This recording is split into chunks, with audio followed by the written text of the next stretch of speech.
Okay, good morning class again. So today we'll meet to talk about the second part of our English grammar lessons. Okay, the first part of our lesson was what? Was the sentence types. When we have seen the third part, we have seen the simple and compound sentence. Simple and compound sentence. These are what we have seen in the first part. So today we'll deal on the second. We'll deal with the second part. We deal with the second part of our grammar lessons. Okay, as I have told you previously, that we have divided this lesson into two parts to help you understand better what are the different sentences in English language. Alright, so we have seen the simple and the compound sentence. Today we'll deal on the sentence we'll deal on the complex and compound complex. Today we'll deal on complex and compound complex. And we have defined what a sentence was. Okay, I have taken again what the meaning of this sentence is very important for you. We say that a sentence is what? A sentence. We say that a sentence is a group of words. I'm going to put it in another color. A group of words in I'm going to set here. I'm going to put them in yellow. A group of words that are put together. We put them together. Are put together to mean something. A sentence is a group of words that are put together to mean something. Okay, you are just seeing this. I have seen this in the first part. All right, today I told you that we'll see the complex and after the complex, the compound complex of sentences. All right. So the first is complex sentences. What are complex sentences? We say that a complex sentence is an independent clause. An independent clause. We have seen what independent clause is. Okay. An independent clause joined by one or more dependent clause. Joined by one or what or more dependent clause. All right. Say that a complex sentence is an independent clause. An independent clause. Independent clause. Okay. Independent clause. Here I'm going to put it in another color. Independent clause. Let me check. Take this color. Okay. A complex sentence is an independent clause joined by one or more dependent clauses. All right. A dependent clause either lacks what? Lacks the subject. Lacks the subject. Lacks. Okay, let me put this word is very important for us. Lacks. Okay, lacks a subject or a verb. Lacks a subject or a verb, or has both a subject or a verb. You see, lacks a subject. Lacks a subject. All right. Lacks a subject. Here I'm going to put this in another color. Okay, lacks a subject or a verb. Lacks a subject or a verb. Subject or a verb. Lacks a subject or a verb. All right.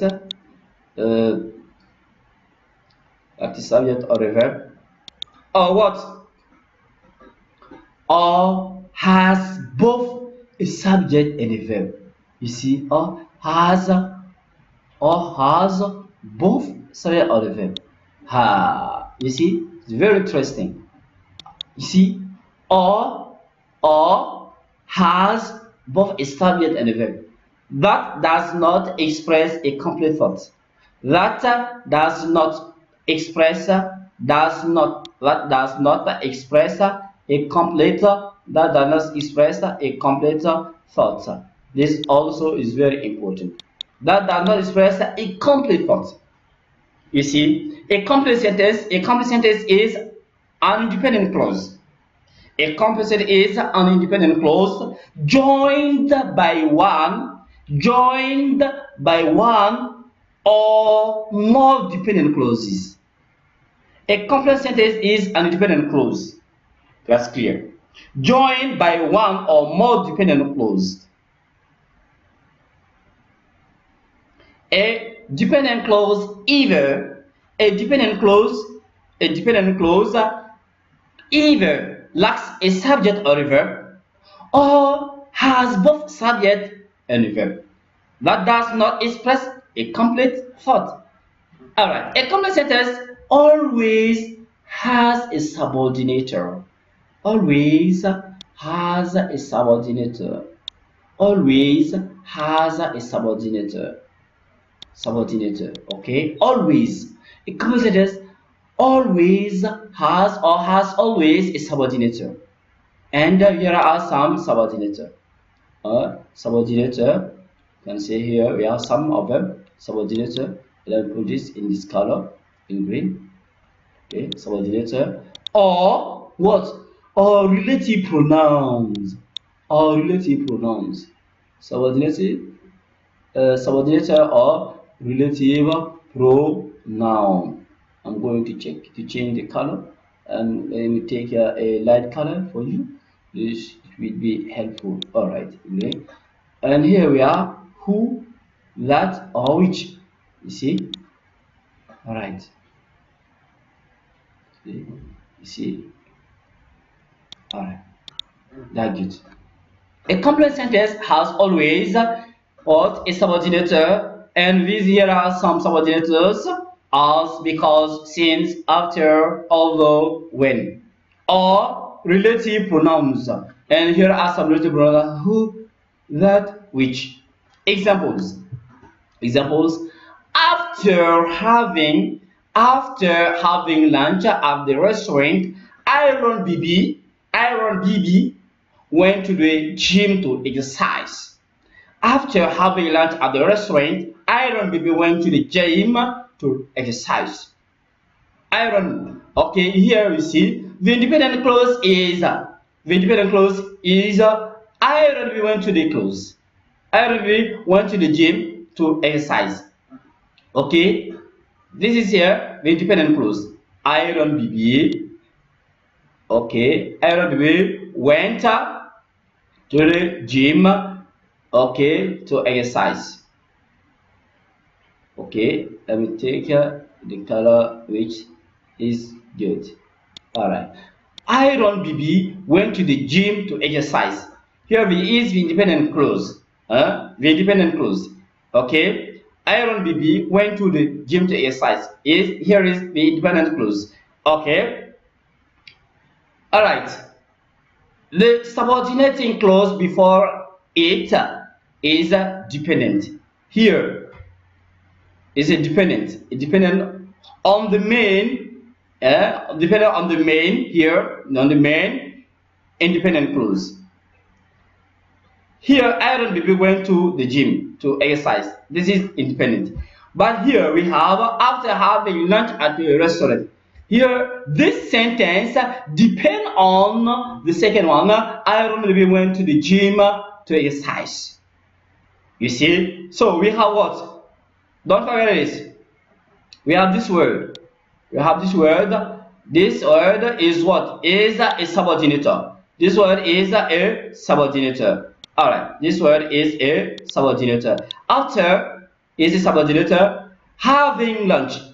After having lunch, okay, having lunch, this sentence, I'm going to put it in blue, which will be helpful for you to understand it better.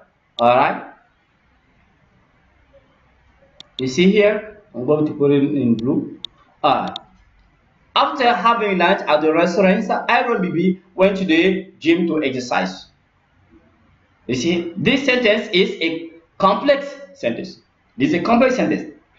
Alright. The dependence clause is Iron BB went to the gym to exercise. Alright. The subordinating clause before it is depending on the main. Is dependent on the main. Okay. Independent clause. Yeah. If one were to say after having lunch at the restaurant, it would be an incomplete thought. You see? So you have to pay attention on this. After having lunch at the restaurant, this is a dependent clause. After people went to the gym to exercise, it is the independent clause. All right, that's clear. The second example, opinionated women are given disadvantages in societies that privilege male accomplishments. Okay, the subject, opinionated women. Here we have the subject, opinionated women. So I'm going to put this subject in blue. All right, in blue. I'm going to put this in blue. Opinionated women are given disadvantages in societies that privilege with male accomplishments. All right, subject is opinionated. Okay, and the verb is are given. Are given. The verb is are given. I put the verb in red. Are given what disadvantages in societies. Okay, the first part of the sentence, opinionated women are given disadvantages in society. You see? So the first part of the sentence, okay, opinionated. So let us put it in a color. Here I'm going to put it in yellow. I'm going to put it in yellow. All right. Opinionated women are given disadvantages in societies. You see, this sentence is independent. And what you can see, you will see that this word is it. We have told you that this is a relative pronouns. There in relative pronouns we have who, that, and which. Here that is a relative pronoun. That is a relative pronoun. Right? I'm going to put another color. All right. Privilege, male accomplishments. You see, this is what? This is a dependent clause. Privilege, male accomplishments. All right. A clause is an independent clause that expresses a complete thought. All right. And here, opinionated women are given disadvantages in societies. This is an independent clause that expresses what? Expresses a complete thought. It's clear. You understand. And the following, that privilege male accomplishments is a relative clause that describes which types of society. Here, that. All right, I'm going to change the color of this sentence. I'm going to put it in this color. All right, that privileges male accomplishments. All right, this is also what is a relative clause which describes which types of society, which societies that. Which type of society that is that opinionated women are given disadvantages in society that society here we have society that. Okay, society is all right. This I'm going to change the color of this. No, here is better. I may take another color. All right, blue is fine. That also is a relative pronoun that. Pronoun which privilege the male accomplishments. All right, so we go ahead quickly with the third sentence. The man who thought artistry was fired for stealing school supplies. All right, the dependent clause in this sentence is who taught artistry. Who taught artistry? All right, who taught artistry? Okay, this here. Who taught artistry is what is a dependent clause because if removed, the rest of the sentence would stand as an independent clause. Okay. All right. Who taught artistry is an adjective clause that provides necessary details about the subject. Who taught here the subject? The man here. The subject is the man. I put it in red. You see the man. All right, the man who taught artistry. The man who taught relative pronoun who taught history was fired for stealing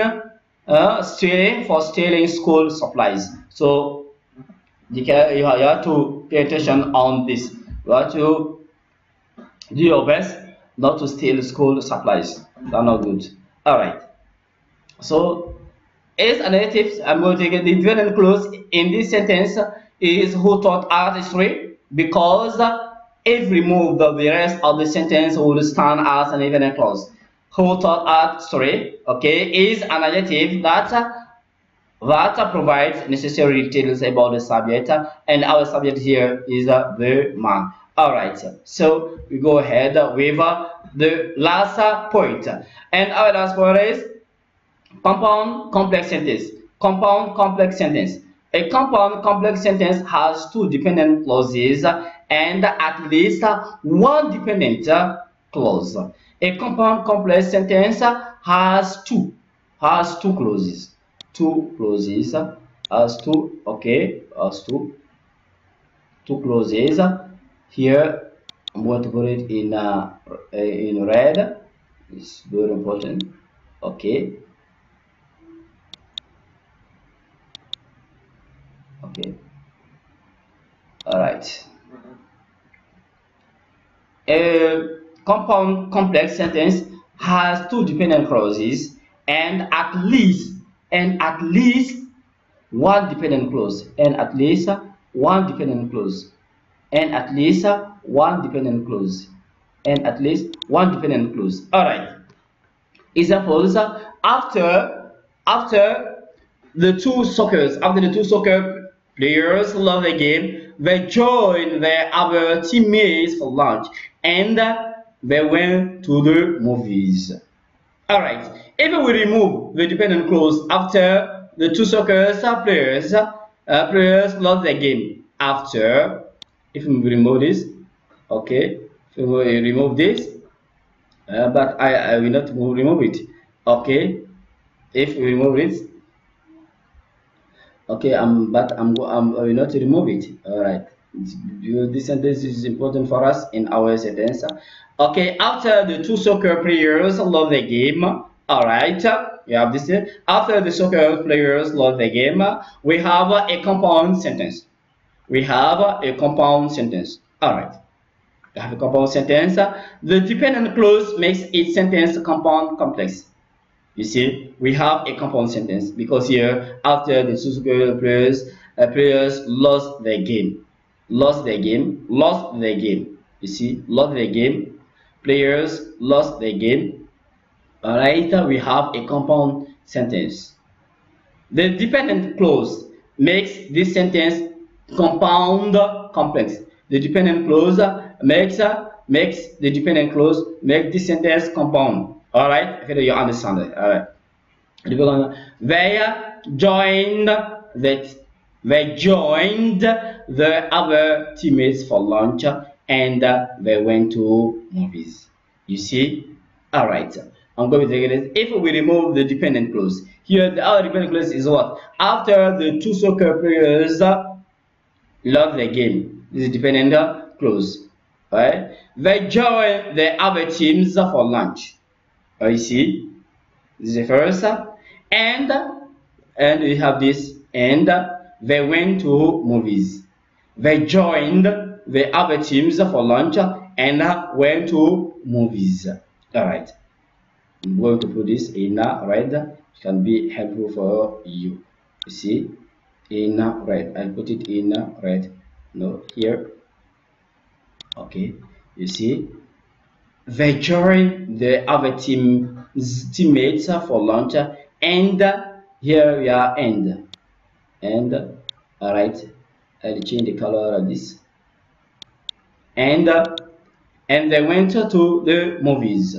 If we remove the dependent clause after the two soccer players love the game, okay, this is the dependent clause. All right, dependent clause in blue. I put it in blue. Yeah. After the two soccer players love their games, okay, we have compound sentence. We have contents. Okay, after this, what you have? We have compound sentence. All right, compound here, compound sentence. I'm going to put our compound sentence in now. All right, you understand it. This is our compound. They joined their other teammates for lunch, and we went to the movies. This is the compound sentence, and the dependent clause after the two superiors of the came. That's very simple. That's why we call it this sentence compound complex. Sentence compound complex. So I'll put it in green. All right, you understand it. You see, very interesting. And the last example, the man believed in the system. The man believed in the system, and he knew that, justice would prevail after the murderer was sent to jail. You see, if you remove the dependent clause, after the murderer was sent to jail, okay, you will see that after the murderer was sent to jail, okay, this is our dependent clause. Let us put it in blue. Okay, put it in blue. Okay, in blue. This is our dependent clause. All right, this is our dependent clause. Yeah, the murderer was sent to jail. We have a compound sentence. The dependent clause. The dependence clause. What are dependent clause? Let me show you the dependence clause here. Our dependence clause. Here, the dependence clause here, it is if the man went to the cinema. The man believed in the system, and he knew that justice would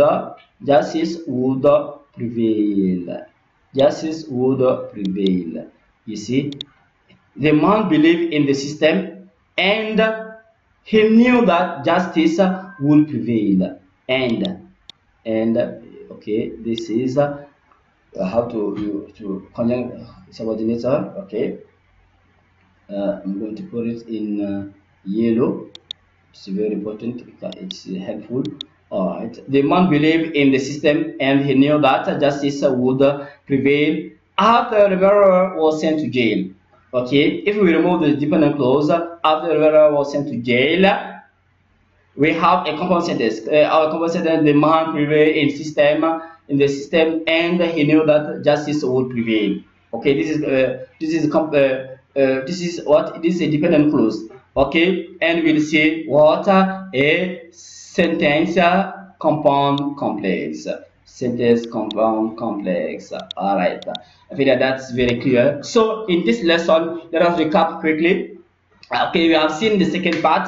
We have seen the complex and compound complex. We have defined what a complex sentence was, and the meaning is here. The complex sentence is a dependent clause joined by one or more dependent clause.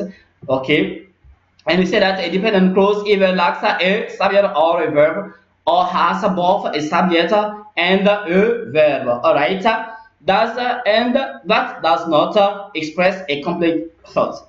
It's clear. Okay, a complex sentence always has what subordinators and relative pronouns. Okay, I'll give you an example. And a complex sentence is, I say that a compound complex sentence. We say that we have said a compound complex sentence was had two dependent clauses and at least one dependent clause. Okay, you see, a compound complex sentence has two independent clauses and at least one dependent clause. Is it clear? All right. After the two circles, we have given no need for us to read this again for you. So if you have some comment, or if you have some questions or some suggestions, you can write them here. Here are our mail. Let me put it in yellow. You will see it. Here are our mail. You can write down what you want. Okay, and we'll say, okay, you have to share this lesson to your friends, which can help them improve their levels in English, in writing, also, and in speaking. Okay, thank you very much for listening our course. Okay, I think that you have taken notes. All right, thank you very much for listening us and for watching this lesson of this video. share this video with your friends, and we will meet for the next time for another course. Okay, thank you very much for listening this. Thank you, and take care, stay home, and the better will come. Goodbye.